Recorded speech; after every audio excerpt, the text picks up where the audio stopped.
పరిశుద్ధ గ్రంథం బైబిల్లో ఉన్నటువంటి వాగ్దానాలన్నీ కూడా నావేనటువంటి నిశ్చయత కలిగి విశ్వాసం కలిగి ముందుకు సాగిపోవాలి తప్ప విశ్వాసతలో ఆగిపోకూడదు. పరిశుద్ధ గ్రంథం బైబిల్లో నుండి ఫిలిప్పీయులకు రాసిన పత్రిక 4వ అధ్యాయము 4 నుంచి 7 వచనాలు. ఫిలిప్పీ 4 నుంచి 7 వచనాలు, 4, 5, 6, 7 వచనాలని అందరము కలిసి అర్థవంతంగా చదువుకుంటాము.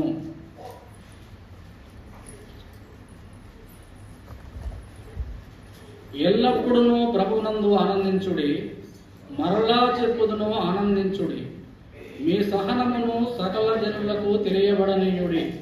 ప్రభువు సమీపముగా ఉన్నాడు. దేనిని గూర్చి చింతింపకుడు గాని ప్రతి విషయములోనూ ప్రార్థన విజ్ఞాపనల చేత కృతజ్ఞతాపూర్వకముగా మీ విన్నపములు దేవునికి తెలియజేయుడి.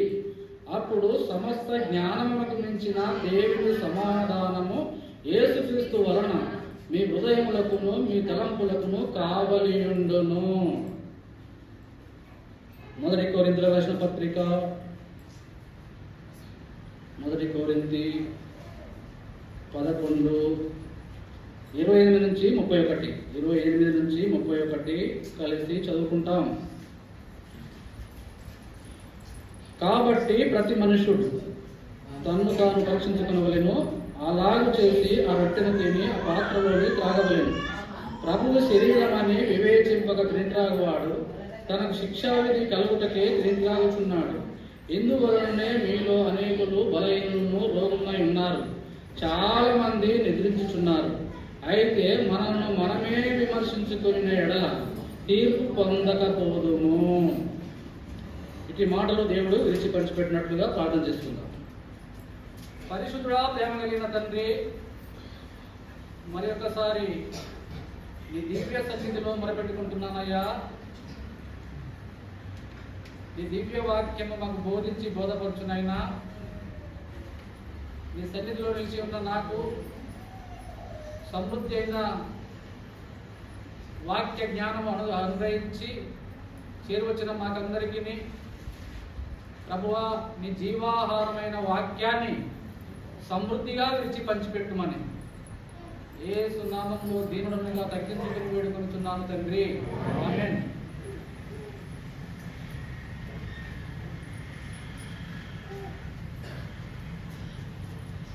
కాబట్టి ప్రతి మనుష్యుడంట, చిన్నలేమి పెద్దలేమి, రాజులేమి ప్రధానులేమి, స్త్రీలేమి పురుషులేమి, అందరూ కూడా పరీక్షించుకోవాలంట.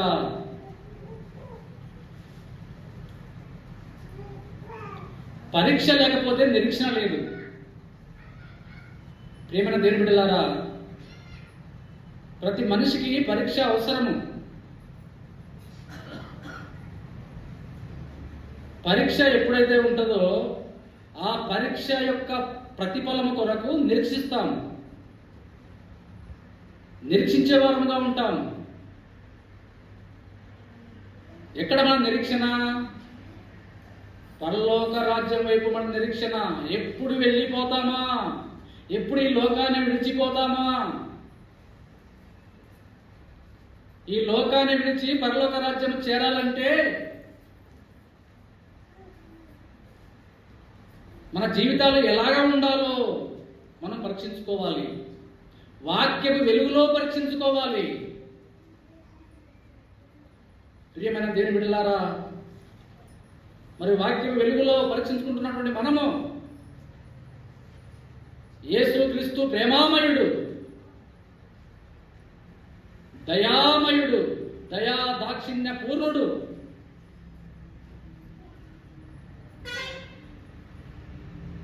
యేసుక్రీస్తు దేవుడు లోకమును ఎంతో ప్రేమించినటువంటి వాక్యము మన హృదయంలో ముద్రించినాడు. కాబట్టి ప్రేమ కలిగి ఉన్నటువంటి మనము ఒకరికొకరు ప్రేమించుకుంటున్నప్పుడు ఆనందంగా, సంతోషంగా, సమాధానపూర్వకంగా ఉంటున్నామా? యేసు ప్రభువు అంటున్నాడు ఫిలిప్పీ 4:4లో, ఎల్లప్పుడూ ప్రభువునందు ఆనందించుడి.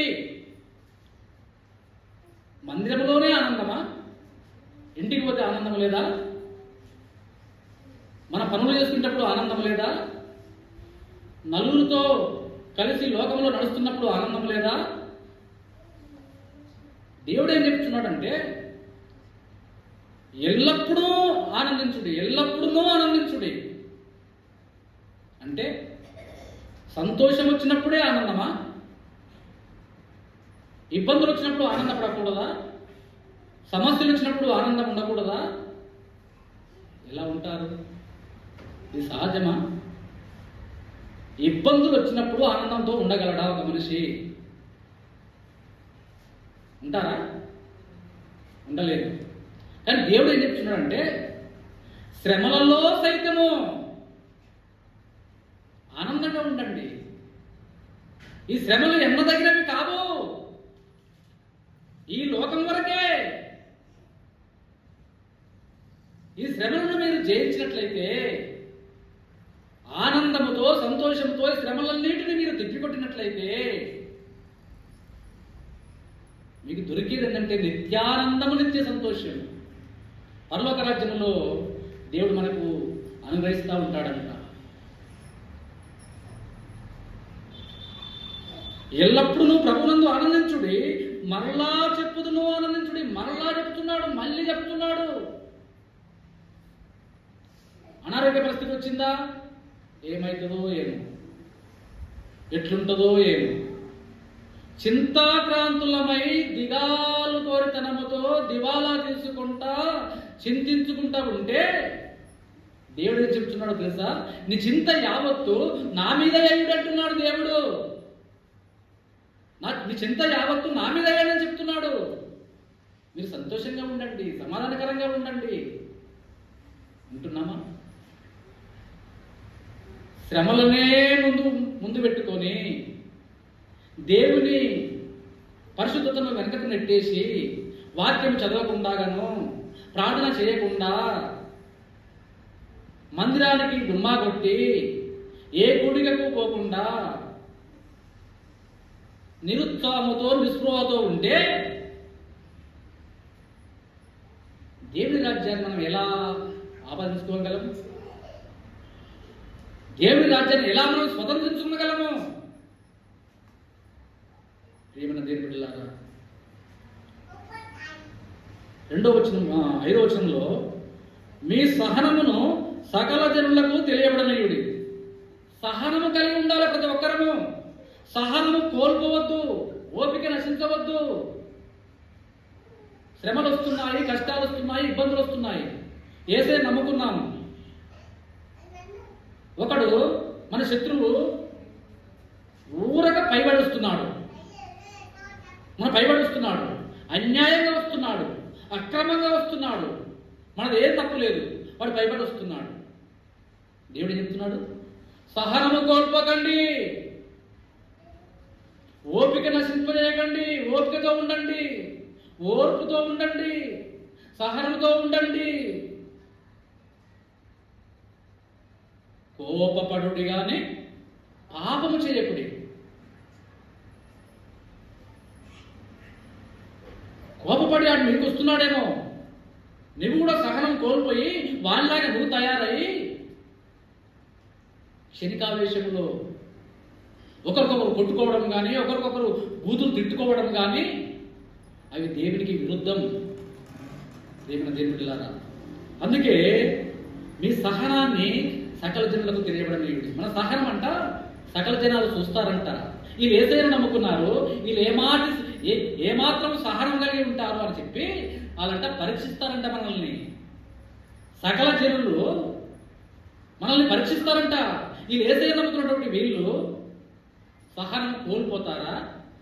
ఎంత పైబడి వచ్చినా, దుష్టుడు దుర్మార్గుడు ఎంత పైబడి వచ్చినా ఓపికతో, ఓర్పుతో, సహనం కలిగి జీవిస్తారా అని పరీక్షిస్తారంట. అందుకే దేవుడు చెప్తున్నాడంటే సహనము కోల్పోకుండా ఉండి మీ సహనమును సకల జనులకు తెలియబడనీయుడి. అలాగే ఉంటున్నామా? మనల గురించి ఏమనుకుంటున్నారు సర్వ సమాజం? ఏమనుకుంటున్నారు? ఈమె దేవుని నమ్ముకున్నది కానీ, ఈయన దేవుని నమ్ముకున్నాడు, యేసయ్యను నమ్ముకున్నాడు కానీ అసలు మాటే పొందుగా రాదు, అసలు మాటే కుదరదు. ఈమె మాట్లాడితే పచ్చి బూతులు, ఈయన మాట్లాడితే పచ్చి బూతులు, మళ్ళీ నేను యేసయ్యను నమ్ముకున్నానంటారు అని మన గురించి అన్య జనులు చర్చించుకుంటున్నారేమో. అందుకనే మీ సహనము ఏ పాటిదో అన్య జనులకు తెలియబడనీయుడి, సకల జనులకు తెలియబడనీయుడి. ఏమైనా తెలియబడ్డారా? 2 తిమోతి 2:12, 2 తిమోతి 2:12 తీసిన వారు తొందరగా చదవండి. 2 తిమోతి 2:12, 2 తిమోతి 2:12. సహించిన వారమైతే ఆయనతో కూడా, సహించిన వారమైతే ఆయనతో కూడా ఏ వారముగా ఉంటామంట. సహించితే ఆయనతో పాటు మనం కూడా సింహాసనం మీద కూర్చుంటామంట, మనం కూడా పాలకులంగా పరిపాలిస్తామంట. ఆయనతో కూడా ఎవరైనా యేసు ప్రభు ఏ సింహాసనాసనుడై కూర్చున్నాడో ఆ సింహాసనాసనుడై కూర్చున్నామని ముందల మనం కూనంట ఆయనతో కూడా ఏలేవారంగా ఉంటామంట. చూడండి యాకోబు పత్రిక 5:10, యాకోబు పత్రిక 5:10, యాకోబు 5:10. నా సహోదరులారా, ప్రభువు నామమున బోధించిన ప్రవక్తలను శ్రమానుభవమునకు ఓపికకును మాదిరిగా పెట్టుకోనండి. వాళ్ళందరినీ మాదిరిగా తీసుకోనండి. ప్రియమైన దేవుని బిడ్డలారా, దేవుడు చెప్తున్నటువంటి మాట చూడండి. ఈ పరిశుద్ధ గ్రంథంలో ఉన్నటువంటి భక్తులందరినీ కూడా మనం మాదిరిగా తీసుకోవాలంట. వాళ్ళు ఏ విధంగా ఓపికతో ఉండిరో, ఏ విధంగా సహనాన్ని కోల్పోకుండా, ఏ విధంగా తన ఇబ్బందులను, తన సమస్యలను, తన కొరతలన్నిటినీ, దుష్టుని ఏ విధంగా ఎదిరించినారో, ఎలా జయశీలులైనారో, ఎలా జయ జీవితాన్ని జీవిస్తూ వచ్చినారో, ఎలా సింహాసనాన్ని అధిరోహిస్తూ వచ్చినారో వాళ్ళందరినీ కూడా మీ ముందు ఉంచుకోనండి అని చెప్తాను. చదువురాయి. సహించిన వారిని దండులు అనుకుంటున్నాము కదా. మీరు యోబు యొక్క సహనమును గురించి వింటిరి. ఆయన ఎంతో జాలియు కనికరమును గలవాడని మీరు తెలుసుకొని ఉన్నారు. యోబుని గురించి మనం ఎంతో పరిశీలిస్తాము, ఎంతో చెప్పుకుంటాము. మనము చెప్పుకోవడమే తప్ప ఆయనలాగా జీవిస్తామన్నటువంటి ఆశ ఉన్నదా? యోబు చూడండి, ఎన్ని శ్రమలు, ఎన్ని ఇబ్బందులు, ఎన్ని కష్టములు. అలాంటి తరుణంలో ఎలా సహనాన్ని కోల్పోకుండా ఓర్పుతో, ఓపికతో తన విశ్వాస జీవితాన్ని ఎలా కాపాడుకుంటా వచ్చినాడు యోబు. చెప్పుకుంటాం, కథలుగా చెప్పుకుంటాం. మనము విశ్వాసమే చెప్పుకుంటాము. యోబు చూడండి ఎంత ధన్యుడైనాడు, ఎంతగా రెండంతల ఫలాన్ని అనుభవిస్తూ వచ్చినాడు, రెండంతల ఆశీర్వాదం పొందుతూ వచ్చినాడు అని మనమే చెప్పుకుంటామే. చెప్పుకునే మనము యోబులాగా జీవించాలని, యోబులాగా రెండంతల ఆశీర్వాదాలు పొందుకోవాలని తపన కలిగి ఉన్నామా? ఆశ కలిగి ఉన్నామా? ఓర్పు కలిగి ఉన్నామా? ఓపిక కలిగి ఉన్నామా? విశ్వాసి యొక్క విశ్వాసం ఎప్పుడు బయటపడుతుంది అంటే ఇలాంటి ఇబ్బందికరమైన పరిస్థితుల్లో దుష్టుడు మన మీదకి దురుసుగా ప్రవర్తిస్తూ వచ్చినప్పుడంట అప్పుడు బయటపడుతుందంట. డబ్బు కాడ బయటపడుతుందంట, ఆస్తి పంపకాల కాడ బయటపడుతుందంట, అప్పటిదాకా బయటపడదంట. ప్రియమైన దేవుని బిడ్డలారా, మనమందరం యేసయ్య యొక్క బిడ్డలను సహనాన్ని కోల్పోకుండా ఓర్పుతో జీవించాలని ఆ దేవాది దేవుడు ఎంతో మనల్ని ఎంతగా మనల్ని కోరుకుంటున్నాడు, ఆశపడుతున్నాడు. నా బిడ్డలారా, మీరు ఫలించండి, బహుగా ఫలించండి. మీరు ఫలించడం వల్ల నా తండ్రికి మహిమ. మీరు ఫలిస్తే నా పరలోకమందున్న నా తండ్రికి మహిమ. మీరు ఫలించకపోతే నా తండ్రికి ఎలా మహిమ వస్తుంది? యోబు గ్రంథం 19:20. యోబు గ్రంథం 19:20. నా ఎముకలు నా చర్మముతోనూ నా మాంసముతోనూ అంటుకొని ఉన్నవి, దంతముల అస్థి పంజరము మాత్రము నాకు మిగిలింపబడి ఉన్నది. చూడండి, అసలు ఈ మాటలో ఎంత బాధ. అస్థి పంజరములు మాత్రమే మిగిలి ఉన్నాయంట, ఎముకలు మాత్రమే మిగిలి ఉన్నాయంట. మరి యోబు తన విశ్వాస జీవితాన్ని ఎలా కాపాడుకోగలిగినాడు? అంతగా ఉంటే మాంసం అంతా ఉడిగిపోయిందంట. అంత బాధాకరమైనటువంటి రోగము, శరీరం అంతా కూడా ఎక్కడ ఎంత మాత్రం స్వస్థత లేదు. ఎక్కడ చూచినా కురుపులు, బాధకరమైన కురుపులు, అవి బాధిస్తూ ఉన్నాయి. ఆ కురుపులు బాధించి బాధించి రసిక కారి చివరి గంట మాంసమంతా పోయి ఏమీ లేంట యోగులో బక్క చిక్కిపోయి అస్థి పంజరములు మాత్రమే మిగిలి ఉన్నాయంట. ఇలాంటి సహనం, ఇలాంటి ఓపిక మనందరూ కలిగి ఉండాలని ఆ దేవాది దేవుడు మనతో మాట్లాడుతూ ఉన్నాడు. విశ్వాస జీవితం అంటే ఏదో ఆషామాషిగా ఏదో సంతోషంగా వచ్చేది కాదు. ఏమైనా దేవుని బిడ్డలారా, దేవుడు మనతో చెప్తున్నటువంటి మాట ఏంటంటే,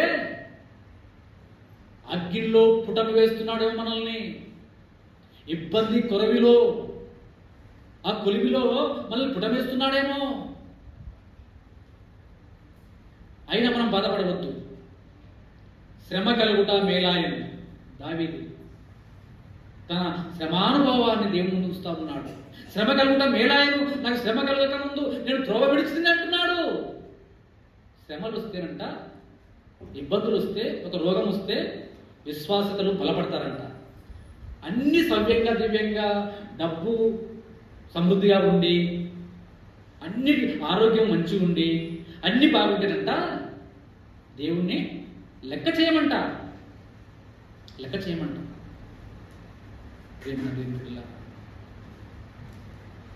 మనకి ఇబ్బందులు వస్తాయి, శ్రమలు వస్తాయి. వచ్చినప్పుడు ఓపికతో ఓర్పుతో ఉండాలని దేవుడు మనతో మాట్లాడుతూ ఉన్నాడు. చూడండి, ఈ యోబు ఇదే 42:12 చదవండి. 42:12లో ఎంత అస్థి పంజరములతో, అసలు నడవ చేత కాకుండా, మాంసం ఎంత మాత్రం లేకుండా, ఉన్న ఆస్తంతా పోగొట్టుకొని, కుమారులను పోగొట్టుకొని, కుమార్తెలను పోగొట్టుకొని, చివరికి తన విశ్వాసతను కాపాడుతున్న కారణాన్ని బట్టి ఆ దేవుడు ఏమిచ్చుడు చదవండి. 42:12 యెహోవా యోబును మొదట ఆశీర్వదించిన దానికంటే మరి అధికంగా ఆశీర్వదించను.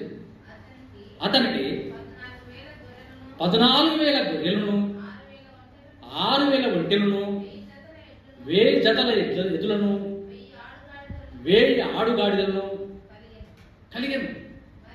మరియు అతనికి 7 కుమారులను, 3 కుమార్తెలను ఇచ్చిన చాలు. ఏమైనా దేవుని బిడ్డలారా, యోబు ఎంత పోగొట్టుకున్నాడో ఒక విశ్వాసి బలహీన పడకుండా ఎమ్మటే దేవుడు ఆశీర్వాదం కూడా ఎమ్మటే ఇచ్చినాడు. ఓ నా కుమారులారా, కుమార్తెలారా, యేసును నమ్ముకుంటే ఇన్ని బాధలు వస్తాయా అని ఎంతకు తగ్గకండి. ఈ బాధలలో, ఈ శ్రమలలో, ఈ కష్టంలో మీకు వచ్చేటువంటి ఆశీర్వాదము 2 ఉన్నది. దేవుడు చెప్తున్నాడు, 2 ఆశీర్వాదం ఉందంట. ఉదాహరణకి మనకు అర్థం కావడానికి, పొద్దున్నే లేచి సాయంత్రం 4 గంటల దాకా పారగడపర తీసుకొని పని చేస్తే అది కూలీ కాదు. కూలి అంటే మనం ఏం చేస్తామంటే శరీరాన్ని కాపాడుకుంటాం. శరీరాన్ని కాపాడుకొని ఓయం ఆడుకొని ఎట్లా కూలి వస్తుందని చెప్పి చేసినట్టు చేయాలి, అది కాదు. గజాల లెక్క, ఇన్ని గజాలు తీస్తే మీకు ఇన్ని డబ్బులు అని గుర్తపెట్టిననుకో. ఇక శరీరాన్ని మర్చిపోయి ఇక పనే పని పైసలు డబ్బు కావాలని 4 గంటల దాకా ఉదయాన్నే లేచి పారగట్ట కొద్ది బొగ్గలు రాగా, చేతులకు బొగ్గలు రాగా, చెమట వచ్చి పని చేస్తే సాయంత్రము 25,000 వచ్చినవే నాకు ఏముంటుంది? ఆనందం ఉంటుంది, సంతోషం ఉంటుంది. మరి పొద్దున్నాక నువ్వు అన్నం తినకుండా చేతులంటే బొక్కలు రాగా, నడులన్నీ నొయ్యగా, శరీరం సహకరించకుండా కానీ బలిమికి నువ్వు పనిచేస్తా వచ్చినావే, అప్పుడు కష్టం అనిపించలేదా? కష్టం అనిపించింది. అయినా సహనం కోల్పోకుండా పని చేసినావు కాబట్టి సాయంకాలము 25 రూపాయలు వస్తే సంతోషంగా ఉన్నావు. విశ్వాస జీవితం అనేది కూడా అంతే. ఈ లోకంలో జీవించిన దినములు మన విశ్వాసతను మనం కాపాడుకుని ఉంటే 2 మేలు దేవుడికి ఇష్టమైతే ఈ లోకంలోనే ఇవ్వచ్చు, లేకపోతే పరలోకంలో. అక్కడ ఇస్తాడు, ఇక్కడ ఇస్తాడు. దేవుడికి అసాధ్యమైనది ఏమీ లేదు. ప్రేమైన దేవుని బిడ్డలారా, యోబులాగా మనం ఉండాలని దేవుడు మనల్ని ఎంతగానో కోరుకుంటా ఉన్నాడు. చూడండి ఇక్కడ 6వ వచనంలో, దేనిని గూర్చి చింతింపకుడి గాని ప్రతి విషయములోనూ ప్రార్థన విజ్ఞాపనల చేత కృతజ్ఞతాపూర్వకముగా మీ విన్నపములు దేవునికి తెలియజేయుడి. కృతజ్ఞతాపూర్వకముగా మీ విన్నపములు దేవునికి తెలియజేయుడి. ఏమంటున్నాడు ఇక్కడ? దేన్ని గూర్చి చింతింపబడదు. దేని గురించి ఆలోచన చేయవద్దు. దేని గురించి కూడా ఒక విశ్వాసి చింతపడవద్దంట, చింతించవద్దంట. చూడండి లూకాసు వార్త 12:29. లూకాసు వార్త 12:29.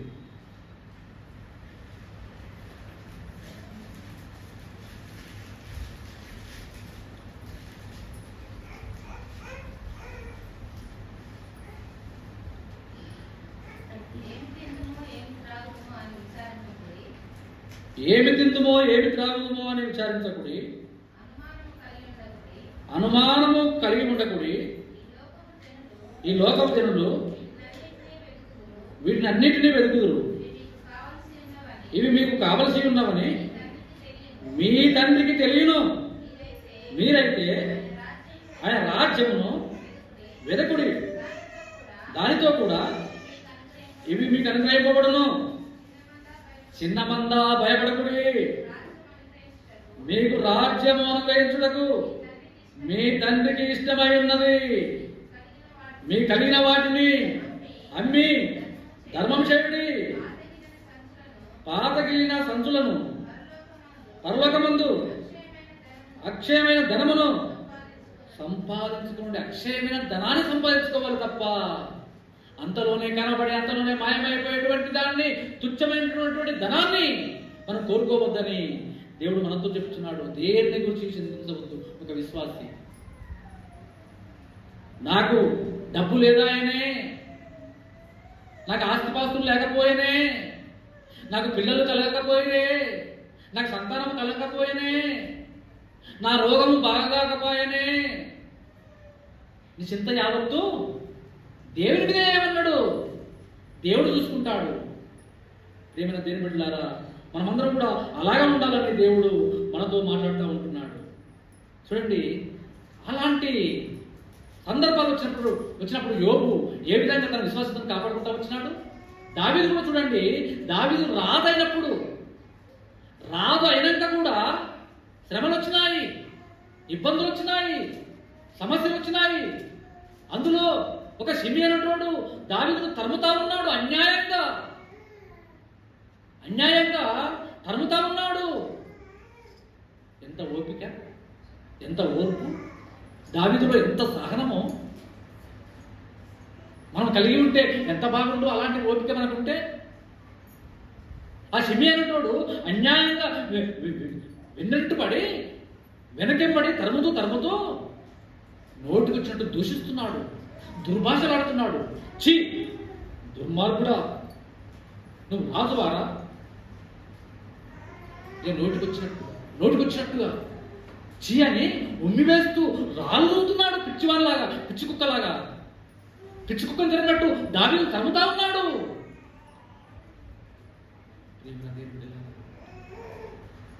ఎందుకు చెప్పుకుంటున్నాం ఈ వాక్యం అంటే, సహనము కోల్పోకండి, ఆనందంతో ఉండండి. అప్పుడు అంటాడు అభిషేక్, దావీదా రాజా, అన్యాయంగా ఈ షిమి అయినటోడు భయపడి వస్తున్నాడే, అన్యాయంగా తరుగుతా ఉన్నాడే, ఒక మాట మాత్రం సెలవు, మన తల ఛేదించుకొని నీ దగ్గర తీసుకుని వస్తా అంటే దావీదులో ఉన్నటువంటి సహనం చూడండి.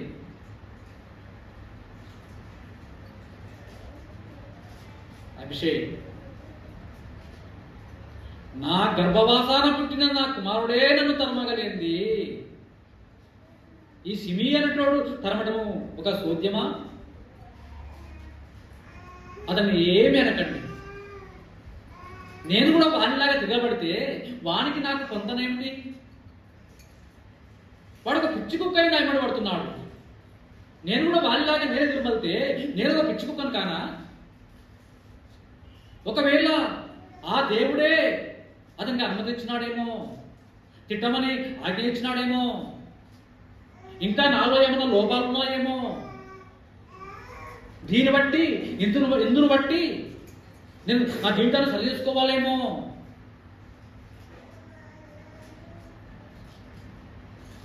ఒకవేళ వాడు అన్యాయంగానే తిడుతున్నాడా?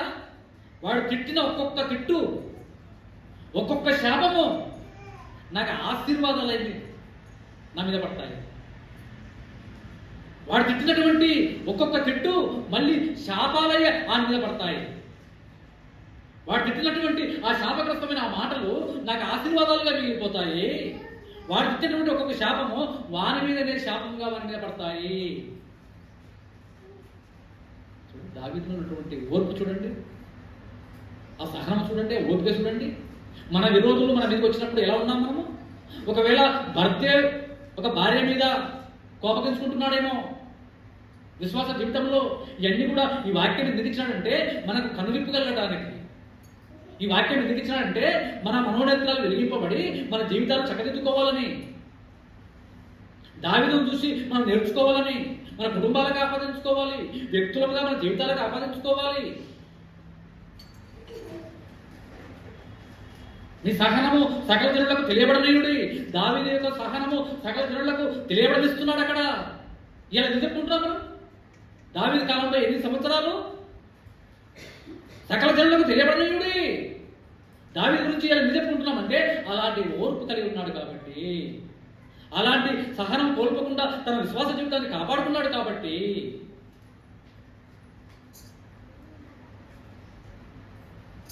దేవుని బిడ్డలమైనటువంటి మనం అందరం కూడా దావీదులాగా మన విశ్వాస జీవితాన్ని మనం కాపాడుకొని పరిశుద్ధంగా దేవుని బలలో మనం పాల్పంపులు పొందాలి.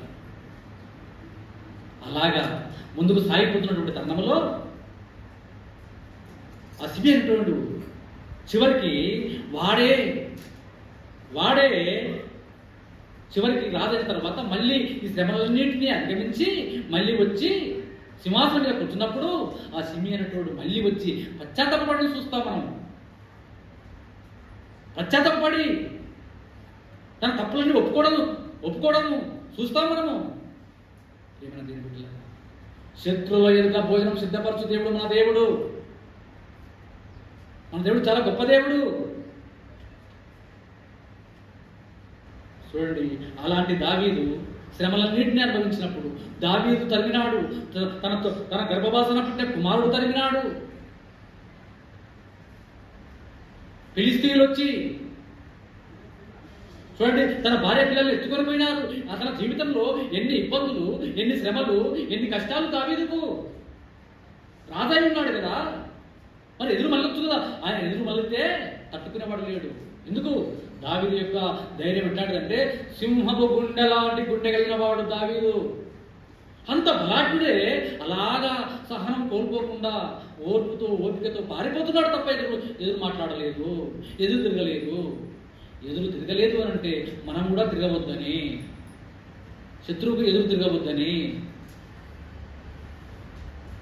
చెప్పుకోవలసిన విధానంలో చెప్పుకోవాలి తప్ప, మాట్లాడవలసిన విధానంలో మాట్లాడాలి తప్ప, న్యాయబద్ధంగా నోటితో బూతులు రాకుండా కోపపడు కానీ ఆ పని చేసేంత కోపం రావద్దు. ఇవన్నీ కూడా మనము విశ్వాస జీవితంలో కలిగి ఉండి దావీదులాగా తన విశ్వాసాన్ని కాపాడుకుంటే, అక్కడ యోబు కాపాడుకుంటే రెండంతా ఫలం దొరికింది, రెండంతా ఆశీర్వాదం దొరికింది. ఇక్కడ దావీదు కూడా కాపాడుకుంటే చూడండి ఏం దొరికిందో. 2 సమూయేలు 5:10. 2 సమూయేలు 5:10.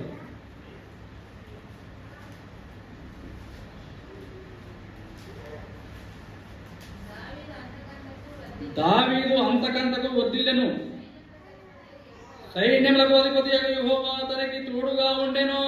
చూడండి, దేవుడు తోడుగా ఉంటాడు. ప్రియమైన దేవుని బిడ్డలారా, శ్రమలు వస్తున్నాయా? అనారోగ్య పరిస్థితి ఏర్పడిందా? ఆపత్కాల విపత్కాల పరిస్థితులు ఎన్నో కుటుంబాలకు ఎదురవుతున్నాయా? అయినా పర్వాలేదు, మనం నమ్ముకున్న దేవుడు మనకు తోడుగా ఉంటాడంట. నీ ప్రయాణంలో తోడుగా ఉంటాడు, నీ ఇంటికి తోడుగా ఉంటాడు, నీ పొలానికి, నీ పొలం పంటకు తోడుగా ఉంటాడు. నీ దుక్కిటెద్దులు, మనకున్నటువంటి సర్వ ఆస్తుల మీద ఆయన కంచె వేస్తాడంట. యోబుకి వేసినట్టు. యోబుకి ఎన్ని అంచెల కంచె వేసిండు? యోబుకు 3 అంచెల కంచె వేసిండు. ఒక కంచె వ్యక్తిగతంగా, రెండవ కంచె కుటుంబానికి, 3వ కంచె నా బిడ్డలకు ఇచ్చినటువంటి ఆశీర్వాదాల ఫలము. ఈ ఆస్తిపాస్తులు దుష్టుడు దొంగిలించకుండా సర్వాస్తుల మీద కంచె వేసినాడు. ప్రియమైన దేవుని బిడ్డలారా, యోబుకి వేసిన కంచె నీకు నాకు వేయడా? వేస్తాడు. దేవుడు నమ్మదగిన దేవుడు. కాబట్టి యోబులాగా మనం జీవిస్తే వేస్తాడు. దావీదులాగా మనం జీవించితే మనం వర్ధిల్లుతాము. తన విశ్వాస జీవితంలో మనము అంచెలంచెలుగా వర్ధిల్లే వారంగా ఉంటాము. ప్రియమైన దేవుని బిడ్డలారా, ఈ విధంగా చూసుకుంటే విశ్వాసులు ఎంతోమంది ఉన్నారు. మనము యోసేపును కూడా చూసుకుంటాం. యోసేపును కూడా ఆయన జీవితంలో ఎన్ని బాధలు, కుటుంబము తన తోడబుట్టినటువంటి అన్నలే యోసేపును తీసుకొని బావిలో నెట్టేస్తే కనీసం నోరు జారిందా? కనీసం తిట్టినాడా? బొచ్చు కత్తరించు వారి ముందు గొర్రె పిల్ల మౌనంగా ఉండినట్లు యోసేపు మౌనం వహించినాడు. చూడండి, ఐగుప్తుకు కొనిపోబడినాడు. బేరగాలతో బేరసారాలాడి అన్నలు అమ్ముతా వచ్చినారు. పోతిఫర్ ఇంటిలో ఉన్నాడు. దేవుడు తోడుగా ఉన్న కారణాన్ని బట్టి ఆ యోసేపు ఎక్కడ ఉంటే అక్కడ ఆ కుటుంబము ఆశీర్వదింపబడుతుంది. ఒక విశ్వాసి, యేసే నమ్ముకున్నటువంటి బిడ్డ, మంచి భయభక్తులు కలిగిన వారు, వాక్యానుసారంగా ఆత్మానుసారంగా జీవించే వాళ్ళు ఎక్కడ ఉన్నా, ఏ చోట ఉన్నా ఆ ఇల్లు ఫలభరితంగా ఉంటుంది. ఆ ఇల్లు ఆశీర్వాదకరంగా ఉంటుంది. ఆ ఇల్లు ఇప్పుడు ఆనందదాయకంగా ఉంటుంది, సంతోషంగా ఉంటుంది.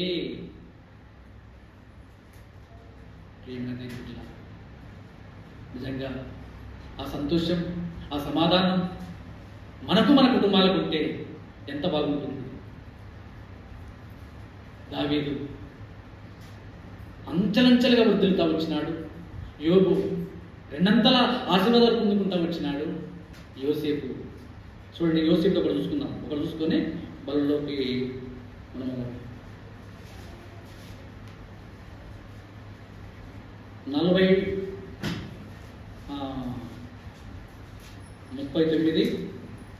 ఆదికాండం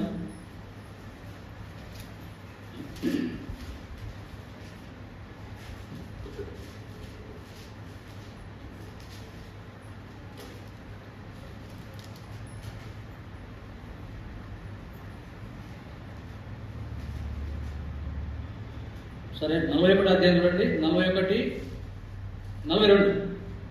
41వ అధ్యాయం ఆదికాండం 42. మరియు ఫరో చేతినున్న తన ఉంగరము తీసి యోసేపు చేతికి పెట్టి సన్నపు నారబట్టలు అతనికి తొడిగించి అతని మెడకు బంగారు గొలుసు వేసి తన రెండవ రథం మీద అతన్ని ఎక్కించెను. అప్పుడు వందనం చేయడని అతని ముందర జనులు కేకలు వేసిరి. అట్లు ఐగుప్తు దేశం అంతటి మీద అతన్ని నియమించెను. ఎంత గొప్ప ఆధిక్యత చూడండి. ఎందుకు వచ్చింది సింహాసనము? యోసేపు ఎందుకు దొరికింది? తన విశ్వాస జీవితాన్ని కాపాడుకున్నాడు కాబట్టి. ఎక్కడ కూడా నోరు జారలే, ఎక్కడ కూడా దేవునికి విరుద్ధంగా ప్రవర్తించలే. ఒక వేశ్య వచ్చి మీద పడ్డప్పుడు సైతము యవనస్తుడు, పెళ్లిగాని వాడు పాపానికి దూరంగా పారిపోయినాడు తప్ప పాపంలో పడిపోలే. మన దేవుని పిల్లారా, మనం అందరం కూడా ఒక యోబులాగా, ఓ దావీదులాగా, యోసేపులాగా మన విశ్వాస జీవితాన్ని మనం కాపాడుకొని మనము ప్రభునందు ఆనందిస్తూ ఉండాలి. ఎప్పుడు కూడా చింతించవద్దని దేవుని వాక్యం మనము చదువుకున్నాము. చివరిగా చూడండి 7వ వచనం, ఫిలిప్పీ 4:7. అప్పుడు సమస్త జ్ఞానములకు మించిన దేవుని సమాధానము యేసుక్రీస్తు వలన మీ హృదయములకును మీ తలంపులకును కావలి ఉండును. మన హృదయాలకు కావలి ఉంటాడు, మన తలంపులకు కావలి ఉంటాడు మన యేసు ప్రభు.